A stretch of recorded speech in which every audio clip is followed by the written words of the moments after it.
Hey, what is up guys, SomebodyOnEarth here, and we are back with another video. Today we're going to be talking about Devlog number 9, posted earlier today. Now before you get too excited, the devlog does not include many details about 4.0. So Nelson prefaces the post by saying this is not a very interesting post compared to the other ones, more so a what's up in my life report. So he begins by talking about burnout and how that's affected him and the development of 4.0. Unfortunately, I've accidentally burned myself out. It's been a long time since this happened, maybe 2016, but my excitement for 4 has caught up with me.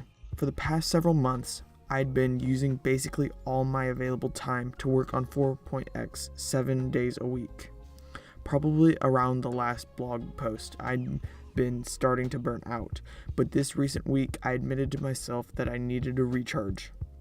I've been having a really hard time focusing, getting a lot less done, and unintentionally avoiding work, for example, sleeping abnormally long hours.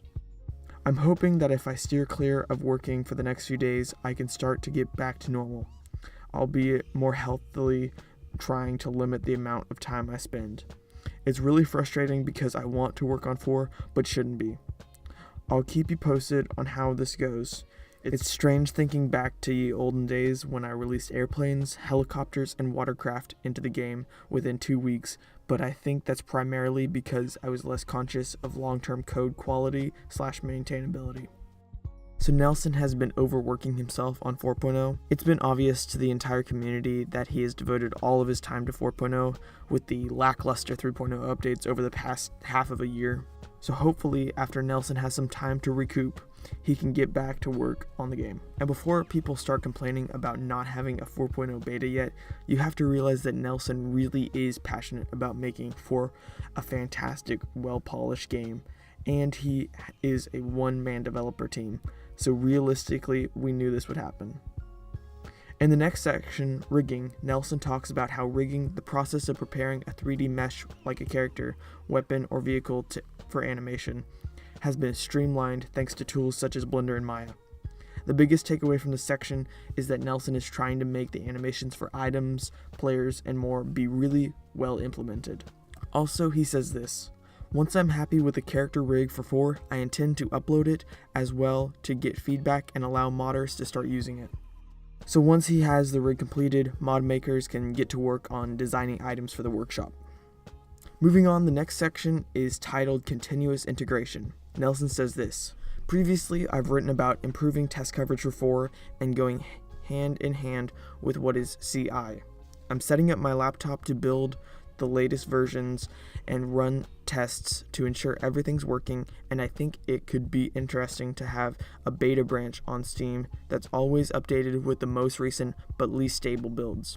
More relevant for the moment, I'm planning to start doing some tests like this for 3. For example, with the Ireland update, everything seemed good to go and was working fine on the server, but after including a small patch to a few map-related files, vehicles, spawns, that was only tested in single player, the map didn't load properly on the server in the release version, so I think it could help to automatically load the client and server on every map prior to an update to make sure they all load okay. So in the near future, Nelson will be working on implementing a beta branch for 3.0, which in my opinion should have been implemented in some way long ago, but I guess better late than never. Also, from what I have seen, Ireland had a messy launch, so a beta branch would eliminate these types of issues entirely before having a full release of the new features. In the last section, titled Unturned 2, Nelson says this: after Steam Dev Days 2016 and talking with the devs of some of my favorite long lifecycle games, I was in a very anti-sequel mindset and made some comments in my post-conference blog post that were very opposite to how everything's been shaping up for 4. While my plan is to continue updating 3 as its own game, I think it's safe to say that 4.0 is going to be Unturned 2. There's already been some discussion about this on the forums, and I think that especially with the different direction of 4 and separation of versions, it will be less confusing to call it Unturned 2. That's all I have for the video today, guys. If you enjoyed, feel free to hit the like button, and if you want to discuss Unturned with me, feel free to join my Discord, link in the description. I'm SomebodyOnEarth, and I'll catch you in the next one.